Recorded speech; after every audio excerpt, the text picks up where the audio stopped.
It all began at a rooftop engagement party under a sky strung with golden lights.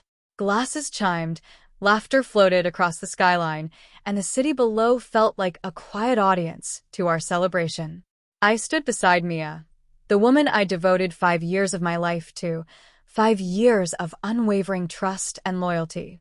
We met in college, me, the reserved guy in the corner, and her, the one who seemed to ignite every room she entered. I never thought someone like her would choose me, but she did. Or, at least, I thought she did. That evening, Mia was particularly radiant. Surrounded by friends, family, and my own guests, she raised her glass and said, "Here's to my future husband, the man so loyal it's almost boring." Laughter followed her words. Everyone laughed, except me. She wasn't drunk. She was daring. My hand, which had been holding hers, slid away almost instinctively. I noticed. Nobody else did. Her friend, Lacey, tried to intervene. "Come on, Mia, don't roast him like that," she laughed. But Mia just winked, teasing further. Honestly, I could leave my phone open around him all night and he'd never check. She leaned close. Right, babe?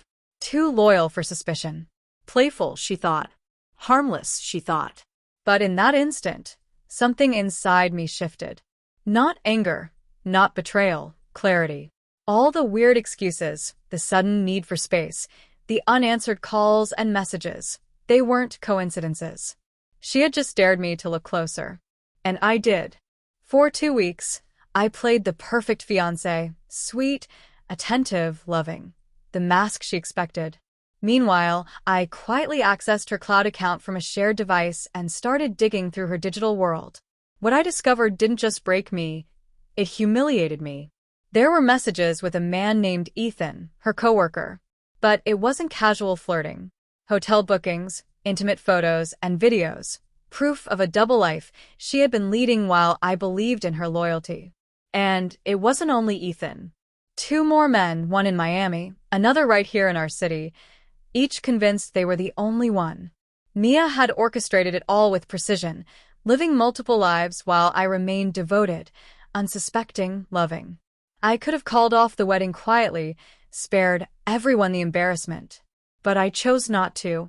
The rehearsal dinner, held at a quaint vineyard with family on both sides, was intimate, the perfect stage for honesty. Before dessert, I stood, glass in hand. Silence fell. "Before we move on," I said, "I want to talk about loyalty." Mia smiled, confident I would follow the script. But I didn't.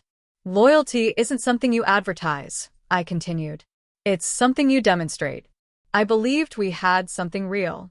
But lately, I've realized I was loyal to someone performing a role, pretending to be someone she's not. I connected my phone to the DJ's slideshow. Childhood photos and romantic memories were replaced with her messages, her videos, her voice, proof of the life she led behind my back. The room froze. Mia's parents paled. Friends gasped. Lacey hid her mouth in shock. And Mia? She didn't cry, didn't scream. She just stood, frozen. I ended with a simple statement. I won't marry someone who mocks loyalty while living a lie. I hope the men you're seeing hear the same truth I've carried for 5 years. This wedding is over. Good evening. Then I walked away. In the following days, reactions varied. Some called me cruel. Others called me brave. None of that mattered. What mattered was that weight lifted off my shoulders. Months later, I received a message from Ethan, one of her other partners. He thanked me. He had no idea. He had proposed to her too, and she had said yes. Mia vanished from social media for a while. Rumors spread that her job terminated her after HR complaints. I never heard from her again. Sometimes, though, when I pass by that rooftop where she joked about my loyalty, I smile. That night, she unknowingly gave me permission to uncover the truth. And I did. I discovered it, faced it, and walked away with my dignity intact.